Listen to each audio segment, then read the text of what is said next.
ఇది మచిలీపట్నం బీచ్కి వెళ్ళేటువంటి దారి. ఆ ఎదురుగుండా కనిపిస్తుంది లైట్ హౌస్ దీపస్తంభం. ఇదేమో సాల్ట్ పెన్స్, అంటే ఉప్పు తయారు చేస్తారు.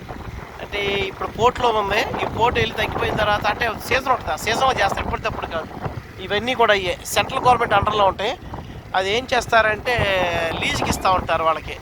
ఆ ఉప్పు కొటార్లు ఉప్పే తయారు చేసుకుని వాళ్ళు అమ్ముకుంటూ ఉంటారు. సాధారణంగా ఏంటంటే ఈ సాల్ట్ డిపార్ట్మెంట్లో చేసిన మాజీ ఎంప్లాయీస్ తీసుకుని చేస్తూ ఉంటారు ఈ వ్యాపారాన్ని. ఇక్కడ ఒక ఆయన అగ్రికల్చర్ డిపార్ట్మెంట్ ఉద్యోగం చేసి రిటైర్డ్ అయిన తర్వాత ఈ మామిడి మొక్కలు గ్రాఫ్టింగ్ చేయటం బిగిన్ చేశాడు. ఇదంతా ఆయన పెంచిందే. రకరకాల మామిడి మొక్కలు గ్రాఫ్టింగ్ చేసి పెంచాడు ఆయన. ఇదంతా కూడా అప్పట్లో తుఫాను వచ్చినప్పుడు ఇసుక మేటలు వేసేసి కుమ్మేసింది. అది చూడండి, అందుకని ఆ ఇల్లు కూడా మునిగిపోయింది ఆ ఇసుక మట్టిలో.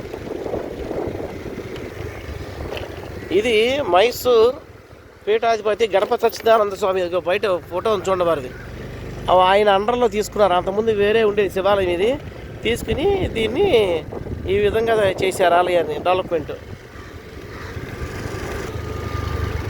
ఇదిగో లైట్ హౌస్, అదే ఓడలకి దిక్సూచి.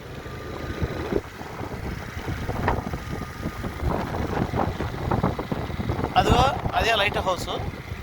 ఇప్పుడు మచిలీపట్నం కొత్త హార్బర్ వచ్చేసి ఇగో ఇటు సైడ్ కడుతున్నారు. చూపిస్తాను నేను, అది వేరే.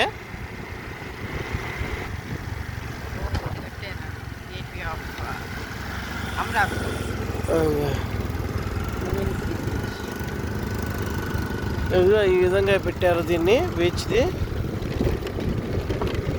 మనం ఇటు నుంచి వెళ్ళొచ్చు.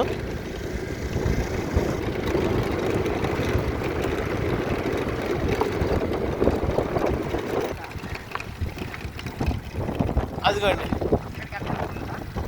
ఇదిగో అదిగో అదిగో హార్బర్ పనులు అక్కడ దొరుకుతున్నాయి చూడండి చివరిలో.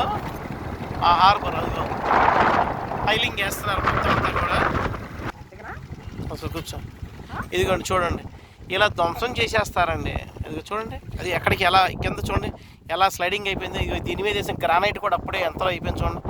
అదిగో అదిగో చూడండి, అదిగో చివరి హార్బర్, అదిగో అక్కడ అదిగో చూడండి ఎలా గ్రానైట్ ఎలా తీశారు చూడండి. ఇంత రోగ్గుగాళ్ళు ఉన్నారు మనకి. ఎవరు చేస్తారండి డెవలప్మెంట్ ఎలా అయితే చెప్పండి? ఈ పోరంబోకులకి ఇచ్చి అసలు ఉపయోగించుకుంటూ రాకపోతే ఎవరు చేస్తారండి డెవలప్మెంట్ చెప్పండి? ఇంత పోరంబోకులు ఉన్నారు.